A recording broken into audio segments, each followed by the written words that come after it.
Guess what? Here we are again. This is the broadcast wisdomandknowledge.com. I'm your host, Jason Hevner, and we're getting ready to do another episode. Hopefully a shorter one this time. And this one has to do with something practical. A little less theory right now, a little practical. If you haven't watched the other broadcasts, I suggest you watch them, because they are the foundation for this one. So, I was thinking we could do all kinds of different practical applications, but we'll do one that perhaps some of my listeners will have experience with, and that is parenting. How can we use this in parenting? We can use it in law enforcement, we can use it in governmental agencies, we can use it in, as I've talked about, in companies, we can use it in all kinds of things, friends. But let's talk about families, and in particular, let's talk about kids, raising kids. How does this help? Can it help? Is there any help that this offers? And the answer to that question is absolutely. Let me take you on over to the whiteboard here, and I've got the chart again. And here is a list of personalities in my immediate family. I'm a father of 6 children, and look at this: boy, boy, boy, girl, boy, boy. This is my wife, ISFJ, myself, ENFP, and on down the line. Well, how does this help me? Does it even help me? Sure it does.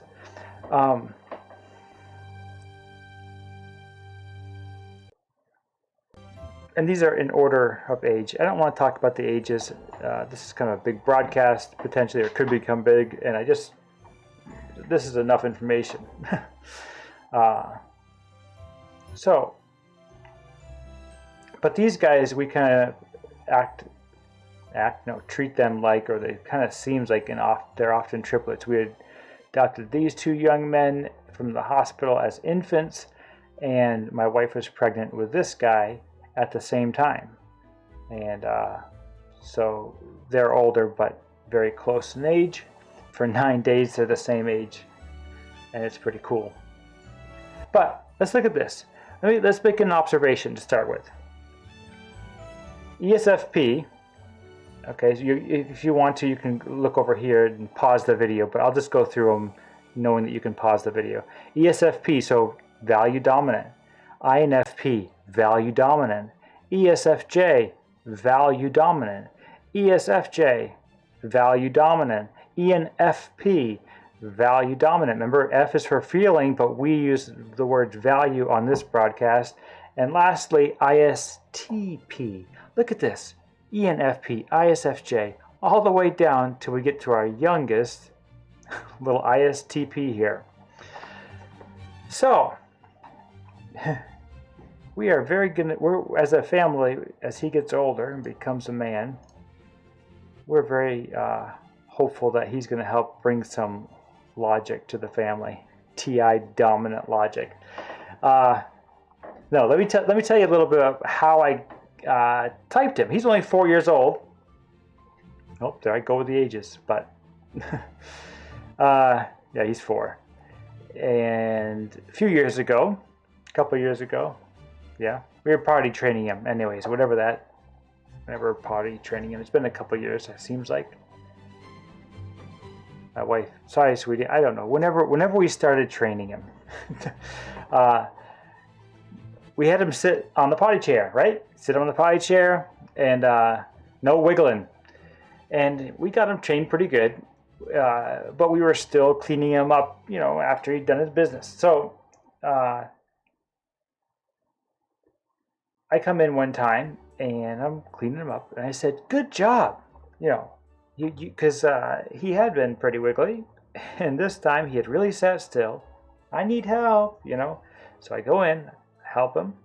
I say, "Good job. That's a really good job." And his response is, "Yeah, it's a good job." He was so nonchalant about it, just like not arrogant, not just like, "Yeah, when I helped, still it's a good job." I did a good job.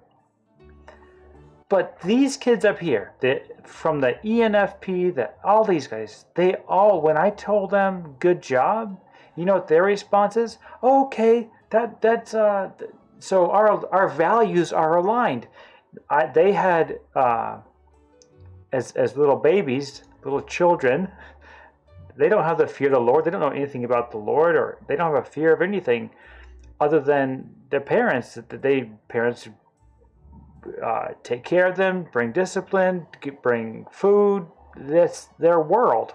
And so that we have, as parents, the highest regard of our children, especially at these young ages, or at least we should be garnering that so we can train them and then pass it off to wherever we think is wisest, because we know the children don't know this, but we know that we aren't the highest. We should not be who they have as the highest regard. We need to pass that off. But for a time being, we sort of have that in their lives. I digress. Anyway, here's the point though. When I told him, good job, you did a good job, you didn't wiggle around, he's like, yeah, I know, it's okay. Don't get all excited about it. He was basically responding to me in a logical way. Like, yeah, if I listen to you, things go well, yeah.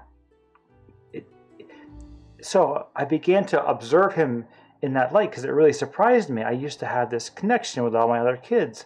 When I said good job, there was this value-based feedback, and we're all aligned. But this little guy, you tell him something's good, and he's just like, okay, what do I do with that? I don't know if it's good. Okay, I know that's a good thing, but okay. So he's not like. Anyways, my point is, my wife began to see that this guy's a little TI dominant kid, because he's not TE where he's so a TE extroverted person or an FE extroverted person is going to be more talkative. Lots of talking and exchanging with the group. But he doesn't need to exchange with the group very much. And over time we see him using logic. And so parenting, okay? The point of this is parenting. When you've really established well which children types you're working with, then you can begin to train them more effectively. So now wisdom has two parts, right? Wisdom has two parts. It has logic and values. We want to train our children to be wise. Okay, and here I am, an ENFP, go telling my kids good job and getting all that feedback, blah, blah, blah. But now I've got this little logical fella, and I've got to start using my TE rationale, and he's got TI logic, okay? So now when I talk to him, I don't need to, but if I want to curb my behavior to instruct him, I'll say things like, okay, let's say he's fighting with another child, and I want to say, so if you fight with him, if you treat the other boy that way, then it's not going to work. The relationship won't work, and then you won't have a friend. Like, that's what's going to happen. Okay, first I tell him the logic, then I move to, and that's bad. Okay, so he's going to have FE at the lower side. So now that I've told him that it's going to break and not work, the logical rationale for why you wouldn't want to fight over a toy, say, it's obviously situationally dependent, but basically offer the logic to the little guy, then move to the values versus the other way around. So now he's got, okay, here's the logic, and now I'm going to move to the values. Unlike all the other people up here, all the other children, I would tend to say, this is bad, the values aren't good here, and here's why, because the relationship would break. See what I'm saying? It's just an order of how we talk, because the goal is wisdom. And if their highest regard is us and they want to please us, that's how they'll hear it better. Hope I'm saying that all right. Hope you're kind of seeing how it's valuable. Let's do another one. Let's do another way it helps. Okay, again, you can pause this, but I'm just going to kind of point these out over on this side now because we're looking at the cognitive functions. These two in the middle, a boy and a girl, have FE. So their cognitive functions are right here, values going out to the group. But if you'll notice, these are both FE. This guy, so I'm going to go down, FI, subjective values. My values are subjective. My other son's subjective values are those highest subjective values. FI,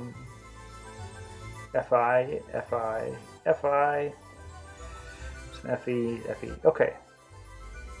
So here's how I would instruct these boys, and my daughter's FE as well. Remember when we're going out, so this is all, we were just referring to the values now, right? So on the FE values, we're going out, we're trying to align with the group. On the subjective values, we're trying to have the group align with us.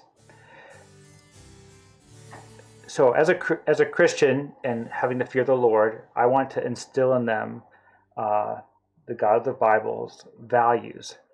And the FE dominant children will be far more likely to take on what I'm telling them because they're trying to align with the group. And I and my wife and the family are the group that they respect at this time. So FE, I want to instruct them to hear the values, follow me as I follow Christ. But don't forget, my little ESFJ son and daughter, that you'll have to stand before God on your own and answer to God, FI, basically. Don't forget that your behavior is not, if we call it good, it doesn't mean it's good. It's what God calls good. So FE, be careful that you don't trust the group for everything. There's risk in trying to align with the group, although there's wisdom, right? And so that's the other part of this story, is that this fella here, the FI dominant, we call him dominant because this is a judgment function, this is a knowledge function. So on the judgment function, he's dominant.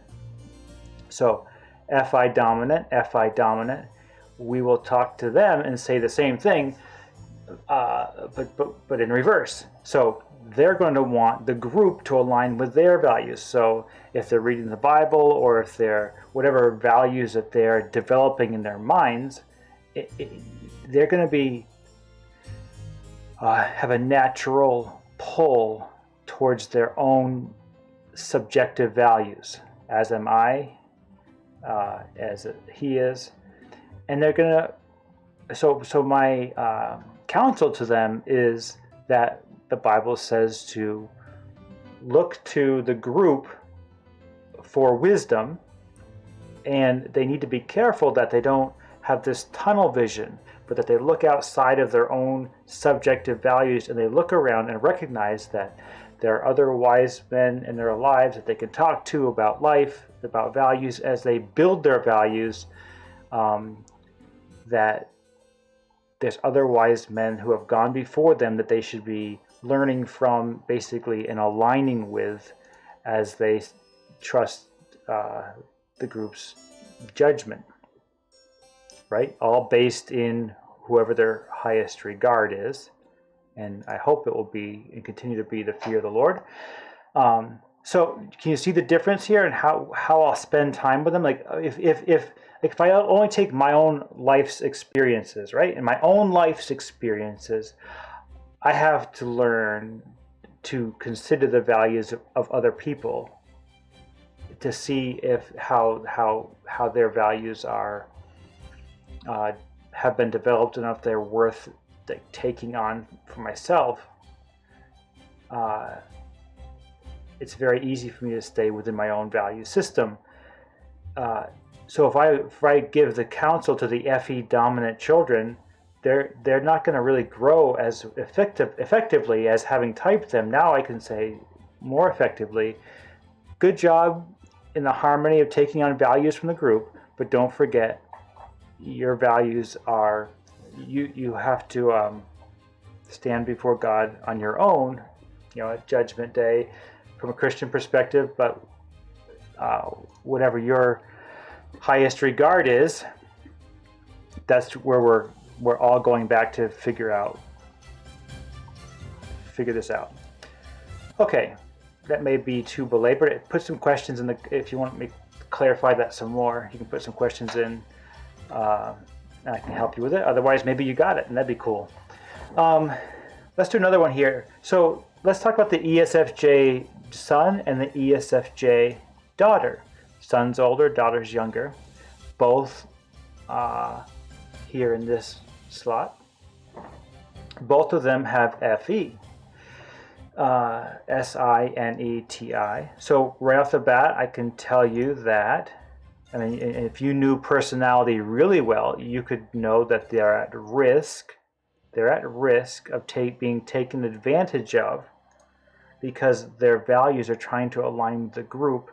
They're at risk of getting taken advantage of as far as chores and helping out around the house, because what they call good is what the good of the family is. So as parents, these children are easier to train earlier on because they're trying to align with the group. This child here and this child here, they're not trying to align with the group. They are just fine on their own as far as the values go. And what they are thinking is good as bad. So here's an example. Okay, so don't forget, I have got NI. I'm NI dominant, which means that puzzling things together, in particular relationships, is my strongest function. Just an observation. When I had these three boys, and they're a number of years ago, I could see that this son desired to do what was right according to what I said and my wife said was right.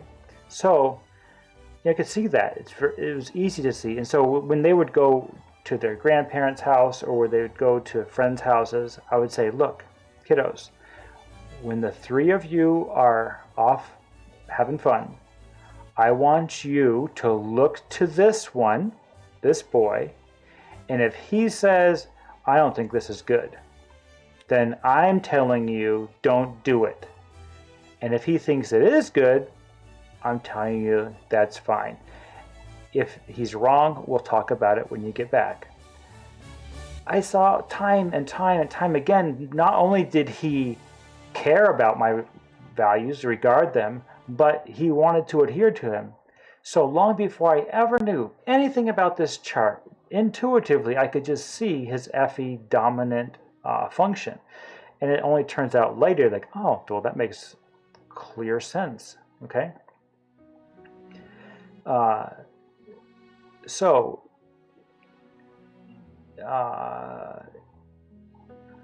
When you're raising children, here's another aspect of the FI dominant. Now, it could be that one has developed their FI really well and you just trust her judgment more. But if you want a person who really is trying to grow, to align with the group's values, you want an FE dominant person. That's what they're trying to do. There can be some conflict between these. There can be conflict between all of them. But this one in particular, the girl and the boy, there can be a competition of more aligned with the values. What do you think the competition would be between these two? Oh, this one might say, oh, you're the good child, right? You're the good kids, and I'm not the good one, right? Because look at FI values. Good values. FE, oh, you're the good one. Now, between these two, who's better? Who's the better child? as far as values because it's both FE, FE.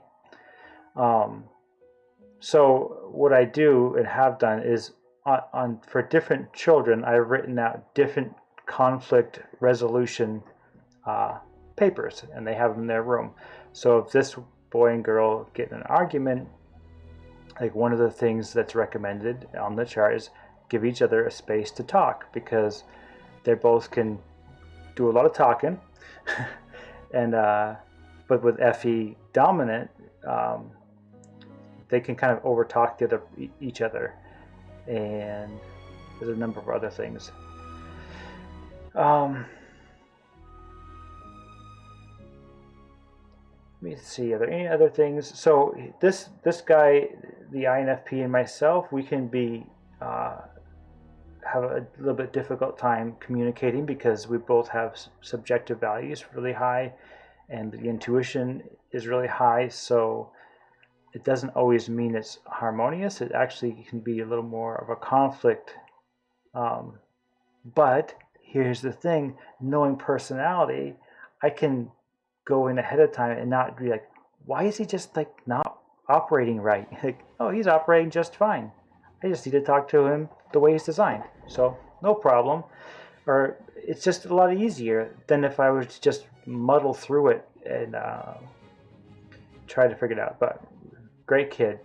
And this one here, SE dominant.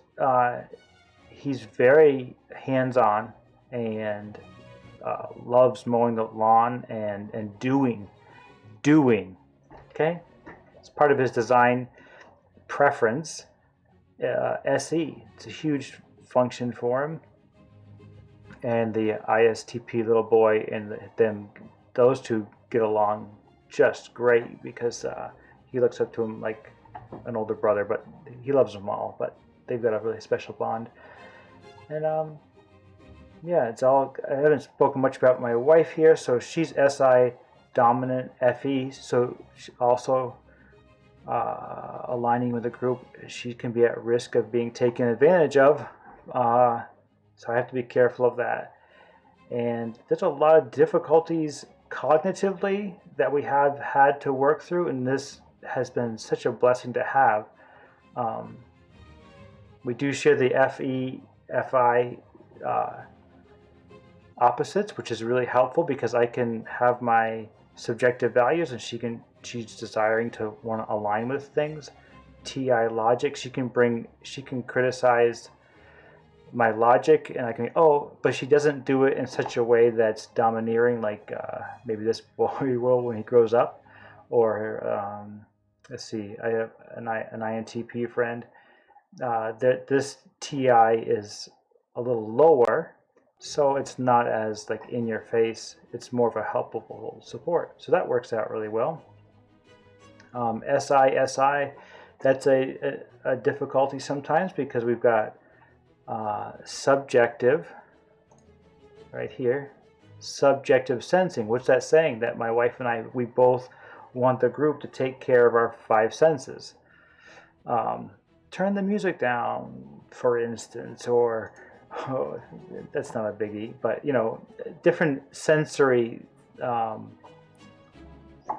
things can be an issue. And we can talk about what these different functions, they have different emphases. So everybody wants to deal with life through their hero function, and then their secondary function here is kind of like a defense for these two functions. So this one guards these two functions. The SI guards these two. There's different analogies we can use to kind of see how they work, because they're not all the same. They're all the same function, but where they lie changes kind of how they're manifested. This is closer to this can often be, if you're not careful, a fearful function, the fourth function. And so this function here kind of guards it. And we'll talk about that later. But there's some, sorry about that. There's some tips on why it'd be helpful to understand your children well, and then really look at conflict. Also, I mean, look, college. Which college do they go to? Why? Like, do you want, not which college do they, well, maybe which college, but should they have a college course? Let's get this done. It's past midnight. I'm sorry. Should they have a college career, or should they have more of a apprenticeship? And if you understand their personality, you can kind of help guide them better.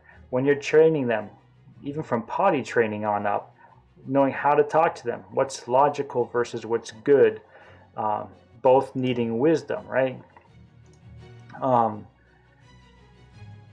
Yeah.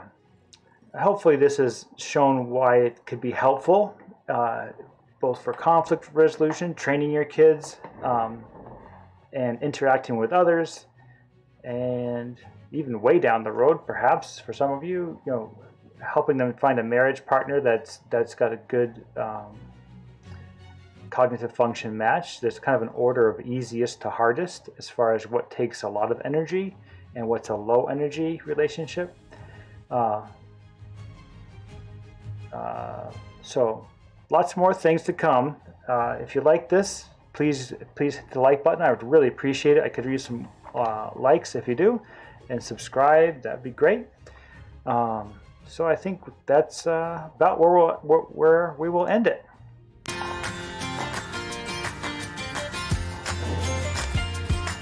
Hope you stay awake for it, and look forward to the next one. Talk to you later.